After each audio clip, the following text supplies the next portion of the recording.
ഒരു രക്ഷയില്ല കേട്ടോ. അമ്മേ പരിപ്പളി.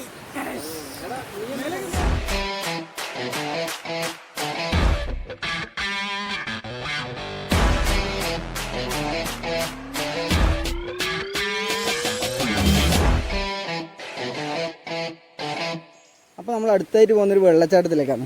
ഇവിടെ അടുത്ത് തന്നെയുള്ള സ്ഥലമാണ്. ചേപ്പറമ്പ് എന്ന് പറഞ്ഞ സ്ഥലത്ത്, പന്നിയാൽ എന്ന് പറഞ്ഞ സ്ഥലത്തുള്ള സ്ഥലമാണ്. നല്ല അടിപൊളി വെള്ളച്ചാട്ടമാണെന്ന് പറഞ്ഞിട്ട് പോകുന്നത്. ഞാൻ ഇതുവരെ പോയിട്ടില്ല. എൻ്റെ ഒരു ഫ്രണ്ട് പറഞ്ഞിട്ട് പോകുന്നതാണ്. അവൻ പറഞ്ഞ അറിവ് മാത്രമേ എനിക്കുള്ളൂ. എന്തായാലും എന്താ വെച്ചാൽ മെയിനായിട്ടുള്ള സംബന്ധിച്ച് എല്ലാ വെള്ളച്ചാട്ടത്തിലേക്ക് പോകുന്ന വഴിയും സൈഡിൽ റബ്ബറായിരിക്കും. കഴിഞ്ഞ നമ്മൾ 2 വെള്ളച്ചാട്ടത്തിൻ്റെ വീഡിയോ കാണിച്ചു തരും. വഴിയിൽ റബ്ബർ തന്നെയായിരുന്നു. ഇതിപ്പോൾ ഈ സൈഡിലേക്കൂടെ തന്നെ തോടൊഴുകി പോകുന്നുണ്ട്. വലിയ അത്യാവശ്യം വീതിയുള്ളൊരു തോടൊഴുകി പോകുന്നുണ്ട്. ആ വെള്ളച്ചാട്ടത്തിലേക്കായിരിക്കാനാണ് ചാൻസ്. അപ്പോൾ ഈ തോട്ടിൽ തന്നെ നല്ല വെള്ളമുണ്ട്. അപ്പോൾ വെള്ളച്ചാട്ടത്തിലെത്തുമ്പം ഒരുപാട് വെള്ളമുണ്ട് തന്നെ നമുക്ക് പ്രതീക്ഷിക്കാം. തോട് മൊത്തം അങ്ങോട്ടേക്ക് ഒഴുകി പോകുന്നുണ്ട്. എന്തായാലും ആ വെള്ളച്ചാട്ടത്തിലൊക്കെ ആയിരിക്കും. ഇത്രയും വെള്ളമുള്ള ശരിക്കും വെള്ളച്ചാട്ടം അടിപൊളിയായിരുന്നു. എന്തായാലും വാ കണ്ടു നോക്കാം.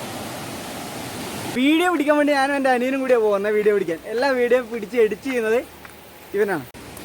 ഒരാഴ്ച മൊത്തം നമ്മൾ ജോലി തിരക്കും കാര്യങ്ങളും ഓഫീസിലെ തിരക്കും കാര്യങ്ങളൊക്കെ ആയിട്ട് നടന്ന് ഒരു ഞായറാഴ്ച നമ്മൾ ഇതേപോലെ ഒരു സ്ഥലങ്ങളിലേക്കൊക്കെ വരുമ്പോൾ ഒരു രക്ഷയില്ലാത്തൊരു ഫീലിങ്സും കാര്യങ്ങളുമാണ്. അപ്പോൾ അടുത്ത ആഴ്ച വർക്ക് ചെയ്യാനുള്ളൊരു ബൂസ്റ്റ് ഈ ആഴ്ചത്തെ യാത്രയിൽ കിട്ടും. അതാണ് എൻ്റെ മെയിനായിട്ടുള്ള ക്വാളിറ്റി. അപ്പോൾ ഈ വെള്ളം ഒഴുകി വരുന്നത് നമ്മൾ കഴിഞ്ഞ വീഡിയോയിൽ കണ്ട ഗുഹയില്ലേ, ആ ഗുഹേൻ്റെ പേരാണ് മടക്കുളം എന്ന് ആ ഗുഹക്ക് പറയുന്നത്. ആ വെള്ളം നേരെ ഒഴുകി വന്ന് നമ്മൾ പോകുന്ന വെള്ളച്ചാട്ടത്തിലേക്കാണ്. വെള്ളച്ചാട്ടത്തിൻ്റെ പേര് ക്ഷേത്രപാലൻ കുണ്ട്, അങ്ങനെയാണ് നാട്ടുകാർ അതിനെ വിളിക്കുന്ന പേര്. അപ്പോൾ എന്തായാലും നമുക്ക് വെള്ളച്ചാട്ടത്തിലേക്ക് പോവാം. അപ്പോൾ ഗേസ് നമ്മൾ സ്ഥലത്തേക്ക് എത്താൻ പോകുന്ന അടിപൊളിയാണ്. കാടാണ് ഫുള്ള്. ഈ കാട്ടിലേക്കൂടെ നടന്നതിന് എന്തായാലും അവിടെ എത്തിയാൽ മുതലാവുന്ന എൻ്റെ പ്രതീക്ഷ. കാരണം വഴിയൊന്നും കാണുന്നില്ല. അധികം ആൾക്കാർ ചെന്ന് എത്താത്തൊരു വെള്ളച്ചാട്ടം തന്നെ എന്നുള്ള കാര്യത്തിൽ ഉറപ്പായി. കാരണം കൂടുതൽ ആൾക്കാർ പെരുമാറിയ വഴിയാണെങ്കിൽ നമുക്ക് കൃത്യമായിട്ട് മനസ്സിലാവും.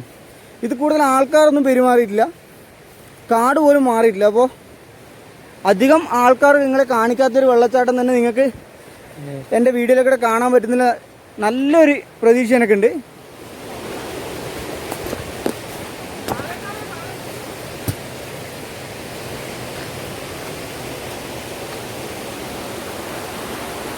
നല്ല തണുപ്പുണ്ട്. ഇങ്ങോട്ട് എത്തുന്നതിന് ഒരു തണുപ്പ് കൂടി വരുന്നുണ്ട്. വല്ലാത്തൊരു ഫീലാണ്. അപ്പോൾ മുകളിൽ നിന്ന് വരുന്ന ആ തോടും മടക്കുളം എന്ന് പറഞ്ഞാൽ നമ്മളെ ഗുഹയില്ലേ, കഴിഞ്ഞ വീഡിയോയിൽ കണ്ട ഗുഹയിലെ വെള്ളം 2 വെള്ളവും കൂടി ഒരു സ്ഥലത്തെത്തി. ആ വെള്ളം നേരെ വെള്ളച്ചാട്ടത്തിലേക്ക് പോകുന്നത്. മരത്തിൻ്റെയൊക്കെ വേര് കണ്ടോ, പാറേൻ്റെ മുകളിൽ വേരൊക്കെ പിടിച്ച് അടിപൊളിയാണ്.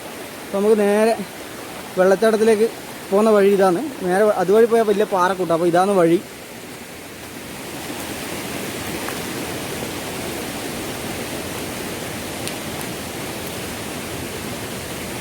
വഴിയെന്നൊന്നും പറയാനില്ല ഗൈസ്. ഭയങ്കര മുള്ള. പേൻ്റൊക്കെ മുള്ള് കുത്തി വലിച്ച് കീറി.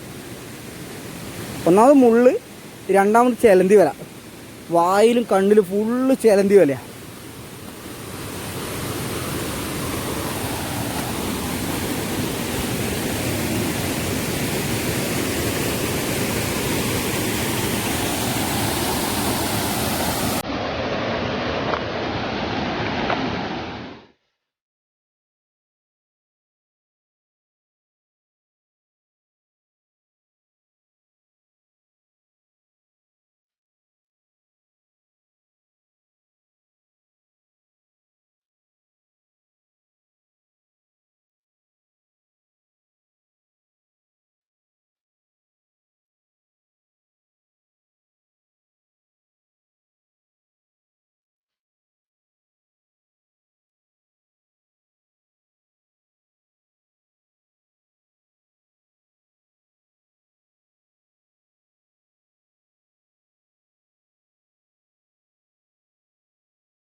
ബൈക്ക് എടുത്ത് വരുന്നവർക്കും ഇത് അടുത്ത് വരെ ബൈക്ക് പോകുന്ന ഇപ്പം പറഞ്ഞത് അതെനിക്കറിയില്ലായിരുന്നു. ഞാൻ ഗുഹയിൽ നിന്ന് നേരെ ഇങ്ങോട്ടേക്ക് നടന്നു വരുമ്പോൾ ബൈക്ക് വരില്ല, ബൈക്ക് ഗുഹയുടെ അടുത്ത് വെച്ചിട്ട് ഇങ്ങോട്ട് നടന്നിട്ടാ വന്നു.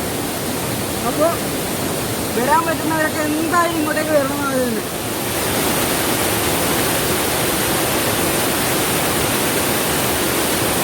ഏറ്റവും വലിയ ഞാൻ കണ്ട പ്രത്യേകത എന്ന് വെച്ചാൽ ഈ വെള്ളച്ചാട്ടത്തിലേക്ക് പോകുന്ന വഴിയിൽ റബ്ബറിൻ്റെ സൈഡിൽ തോട്ടിലെ ഈ കെട്ടില്ലേ, കെട്ട് കെട്ടിയത് മൊത്തം ഈ തോട്ടിലെ കല്ല് ഉപയോഗിച്ചിട്ടാണ്. തോട്ടിലേക്കൂടെ ഒഴുകി വന്ന മൊത്തം കല്ലും മുറുക്കിയിട്ട് ഭയങ്കര ഭംഗിയായിട്ട് അടിപൊളിയായിട്ട് ലെവലിൽ കെട്ടിയിരുന്നു കേട്ടോ. ഉരുളൻകല്ലുകൾ വെച്ചിട്ട് മൊത്തം മതിലും കെട്ടിയിട്ടില്ല ഇങ്ങോളം. നമ്മൾ ഇന്ന് കണ്ട വെള്ളച്ചാട്ടം കണ്ണൂർ ജില്ലയിലെ ശ്രീകണ്ഠാപുരം ചേപ്പറമ്പിനടുത്ത് ക്ഷേത്രപാലൻ കുണ്ട് എന്ന് പറഞ്ഞ വെള്ളച്ചാട്ടമാണ്. ഈ വെള്ളച്ചാട്ടത്തിലേക്ക് പോകേണ്ട വഴിയും കാര്യങ്ങളെല്ലാം ഞാൻ ഡിസ്ക്രിപ്ഷനിൽ കൊടുക്കാം. ഈ വെള്ളച്ചാട്ടത്തിലേക്ക് വെള്ളം വരുന്ന സ്ഥലം ഞാൻ കഴിഞ്ഞ വീഡിയോയിൽ കാണിച്ചിട്ടുണ്ട്. മടക്കുളം എന്ന് പറഞ്ഞൊരു ഗുഹയാണ്. വെറൈറ്റി അടിപൊളി ഗുഹയാണ്. ഞാൻ ഇതുവരെ എൻ്റെ ജീവിതത്തിൽ ഇതുപോലൊരു ഗുഹ കണ്ടിട്ടില്ല. അപ്പോൾ ആ വീഡിയോ കാണാത്തവർ ആ വീഡിയോ കണ്ടതിന് ശേഷം ഈ വീഡിയോ കാണുക. അപ്പോൾ നമ്മൾ ഇന്ന് കണ്ട ക്ഷേത്രപാലൻ കുണ്ട് എന്ന് പറഞ്ഞ വെള്ളച്ചാട്ടം അടിപൊളിയായിട്ടൊരു വെള്ളച്ചാട്ടമാണ്. ഭയങ്കര കാടിനുള്ളിലാണ് സ്ഥലം. ഒരുപാട് നടന്നിട്ടൊക്കെ വരാനുണ്ട്. എന്തായാലും നിങ്ങൾക്ക് വീഡിയോ ഇഷ്ടപ്പെട്ടെന്ന് വിചാരിക്കുന്നു. അതേപോലെ തന്നെ ഈ വീഡിയോ കാണുന്നതിന് മുന്നേ ഈ ക്ഷേത്രപാലൻ കുണ്ട് എന്ന് പറഞ്ഞ വെള്ളച്ചാട്ടത്തിലേക്ക് വെള്ളം എവിടുന്നാണ് വരുന്നതെന്ന് നമുക്ക് ഇതിന് മുന്നത്തെ വീഡിയോയിൽ കാണാം. പാർട്ട് 1 വീഡിയോയിൽ കാണാം. മടക്കുളം എന്ന് പറഞ്ഞൊരു ഗുഹയുണ്ട്. ഭയങ്കര ടെററായിട്ടുള്ള ഗുഹയുണ്ട്. ആ ഗുഹയിൽ നിന്ന് വരുന്ന വെള്ളവും മറ്റ് നാട്ടിലെ തോടിൽ നിന്ന് വരുന്ന വെള്ളവും ഒരുമിച്ച് ക്ഷേത്രപാലൻ കുണ്ട് എന്ന് പറഞ്ഞ ഈ വെള്ളച്ചാട്ടത്തിലേക്ക് വന്ന് ഈ ക്ഷേത്രപാലൻ കുണ്ടിലേക്കൂടെ വെള്ളം ഒഴുകി കൂട്ടുമുഖം ഭാഗത്തോട്ട് കൊട്ടുറുവായൽ ഭാഗത്തേക്കൂടെ വന്ന് ശ്രീകണ്ഠാപുരം പുഴയിലേക്ക് പോകുന്നു. എന്തായാലും ഈ വീഡിയോ നിങ്ങൾക്ക് ഇഷ്ടപ്പെട്ടെന്ന് വിചാരിക്കുന്നു. വീഡിയോ ഇഷ്ടപ്പെട്ടിട്ടുണ്ടെങ്കിൽ ലൈക്ക് ചെയ്യുക, സബ്സ്ക്രൈബ് ചെയ്യുക. എൻ്റെ പുതിയ വീഡിയോസ് കാണാൻ വേണ്ടി ബെൽ ബട്ടൺ എനേബിൾ ചെയ്യുക. അപ്പോൾ നെക്സ്റ്റ് വീഡിയോയിൽ കാണാം. ബൈ.